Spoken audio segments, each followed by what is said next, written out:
কে, কবে, কোথায়, কখন আপনাকে কষ্ট দিল তা মনে না রেখে বরং কে, কবে, কোথায় এবং কখন আপনাকে ভালোবেসেছিল তাই মনে রাখুন।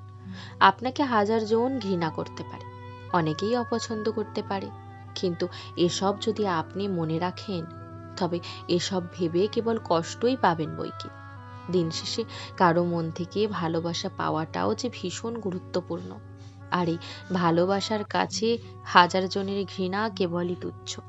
পৃথিবীর প্রত্যেকটা মানুষই কারো না কারো কাছে খুবই গুরুত্বপূর্ণ, তেমনি আপনিও কারো না কারো কাছে গুরুত্বপূর্ণ।